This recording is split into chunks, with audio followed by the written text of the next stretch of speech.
মণ্ডল 433 আমাৰ মণ্ডল আৰু 39 আমাৰ ডিস্ট্ৰিক্ট কমিটি অৰ্গানাইজেশ্যন কমিটি আমাৰ সাংগঠনিক জিলা 39খন তাতো আমি সাংগঠনিক কাম কাজ পূৰ্ণতঃ চলাই আছো। আজি আমি মুখ্যমন্ত্ৰী ডাঙৰীয়াক ধন্যবাদ দিবৰ কাৰণেও আপোনালোকৰ জৰিয়তে এই সংবাদমেলত আমাৰ ধন্যবাদ সূচক প্ৰস্তাৱ আমি গ্ৰহণ কৰিছো। ভাৰতীয় জনতা পাৰ্টি অসম প্ৰদেশে 30 লক্ষাধিক আই মাতৃক আজি অৰুণোদয় 3.0 যিটো আজি আনুষ্ঠানিকভাৱে দিলে, যাৰ পৰিণাম স্বৰূপে একেবাৰে দুখীয়া আমাৰ গাঁৱত হওক বা চহৰত বসবাস কৰা আমাৰ আই মাতৃ বা দুখীয়া পৰিয়াল, দিব্যাংগ পৰিয়াল বা অবিবাহিত, বিবাহ বিচ্ছেদিত তেনেকুৱা বা কিছু মাৰাত্মক ৰোগত আক্ৰান্ত হৈ থকা কিছু বিশেষ ৰোগীক যি ধৰণে অৰুণোদয় আঁচনিৰ জৰিয়তে আজি তেওঁলোকক প্ৰতি মাহে 10 তাৰিখে এই আঁচনিৰ ধন দিয়াৰ এটা মৰ্মস্পৰ্শী এটা প্ৰকল্প, এখন আঁচনি হাতত লৈছে। তাৰ বাবে অসমৰ মাননীয় মুখ্যমন্ত্ৰী ডাঙৰীয়াক ধন্যবাদ জ্ঞাপন কৰিছো। ভাৰতীয় জনতা পাৰ্টি অসম প্ৰদেশৰ হৈ প্ৰায় 4,500 কোটি টকা প্ৰতি বছৰত এই আঁচনিৰ কাৰণে খৰচ কৰিব। আৰু আন এটা ভাল সিদ্ধান্তৰ কাৰণে তেখেতক ধন্যবাদ জ্ঞাপন কৰিছো যে অৰুণোদয় পৰিয়ালে এই মাহৰ পৰা যদি কোনোবাই পৰিয়ালটো যদি তেওঁ অৰুণোদয় নাপালেও কথা নাই, অৰুণোদয় হয়তো শ্ৰীমতীৰ নামত আছে, গেছৰ কাৰ্ডখন হয়তো তেখেতৰ স্বামী বা কাৰোবাৰ নামত আছে, অৰুণোদয় পৰিয়ালটোৱে যদি গেছ চিলিণ্ডাৰ লয় 250 টকা ছাবচিডি এই মাহৰ পৰাই তেখেতসকলে পোৱাটো আৰম্ভ কৰিব। গতিকে এইটো এটা ডাঙৰ আমাৰ সাধাৰণ যিখিনি মানুহ, দুখীয়া মানুহ, খাটি খোৱা মানুহ, এই মানুহখিনিক এটা বহুত ডাঙৰ। তাৰ লগত আৰু কিবা কিবি দিয়া হ'ব।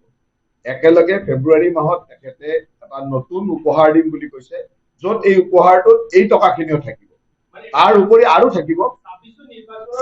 নিৰ্বাচন বুলি নহয়, আমিতো নিৰ্বাচনৰ আজি 5 বছৰে দি আছো। 2020 চনৰ পৰাতো কতো জটি পৰা নাই, 2020 চনৰ পৰাতো কণ্টিনিউ পাই আছে। আমি ইমানখিনি চিনচিয়াৰিটি ৰাখো যে 17 ছেপ্টেম্বৰত দিম বুলি কৈছিলো, 17 ছেপ্টেম্বৰৰ ঠাইত 7 অক্টোবৰত দিছো। গতিকে এক মাহৰ পইচাটো আমি আই মাতৃৰ পইচা, দুখীয়া আই মাতৃৰ পইচা দুখীয়া আই মাতৃক দিব লাগে।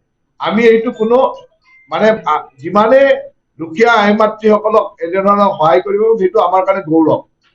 চৰকাৰেতো টকা বচাব চাই, আমিতো বচাব খোজা নাই। আমি মুখ্যমন্ত্ৰী ডাঙৰীয়া আজি সভাতে কৈ দিছে যে এইটোৰ উপৰিও আৰু থাকিব, এই এমাহৰ পইচাটোতো থাকিব, তাৰ লগত আৰু কিবা থাকিব ফেব্ৰুৱাৰী মাহত। কাৰণ এই মাহতে তেখেতসকলৰ বেছিভাগেই আকৌ 10,000 টকাৰ চেল্ফ হেল্প গ্ৰুপৰ পইচাও পাব। গতিকে সময়ে সময়ে পাই থাকিলে ভাল। এই মাহতে পাবই নহয়।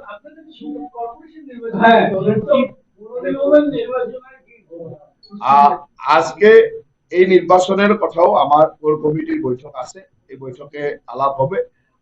এটা তো ইলেকশন কমিশনের কথা, আমরা মাত্র আমার সাজেশন দিতে পারি। আমরা আজকে আলাপ করছি যে কিভাবে আমার প্রস্তুতি আছে, আমার দলের বুথ সভাপতির সঙ্গে, আমার দলের নেতৃবৃন্দর সঙ্গে, জেলার নেতৃবৃন্দর সঙ্গে আলাপ করছি। কোর কমিটিও আলাপ হবো, আর আমার যেটা অ্যাডভাইস হবে, আমার যেটা আলাপের পরে সারাংশ হবে, এটা আমি গভর্নমেন্টকে জানাবো। এটাই আমার কাম। বাকি তো ইলেকশন কমিশনের কথা, ইলেকশন কমিশন কখন এটা নির্বাচন করবে, তো স্টেট ইলেকশন কমিশন এভাবে।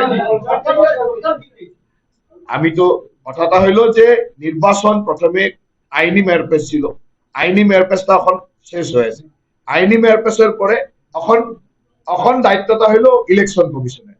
আইনি মেয়ারপেসের কিছু অল্প কাজ আছে, মোটামুটি দলের কার্যালয় হয়েছে এবং এই সভাতে আসামের মাননীয় মুখ্যমন্ত্রী ডক্টর হিমন্ত বিশ্ব শর্মা মহাশয়কে ধন্যবাদ জানিয়ে একটা প্রস্তাব আমরা গ্রহণ করা হয়েছে।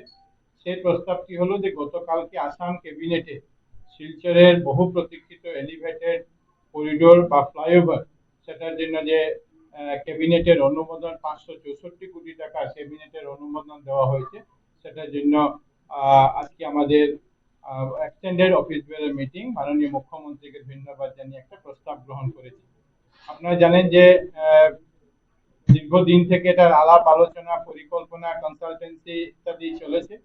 আর বিগত কিছুদিন আগে এটার টেন্ডারও আহ্বান করা হয়েছে এবং গতকালকে ক্যাবিনেট এটাকে অনুমোদন জানিয়েছে। এবং আমি বলতে চাই যে গত বছর 1 মার্চ 2024 পয়লা মার্চ 2024 মাননীয় মুখ্যমন্ত্রী মহাশয় বরাক উপত্যকা সফরে যখন এসেছিলেন এবং করিমগঞ্জ মেডিকেল কলেজের উনি শিলান্যাস করেছিলেন, যেটা ছিল 540 কোটি টাকার প্রজেক্ট।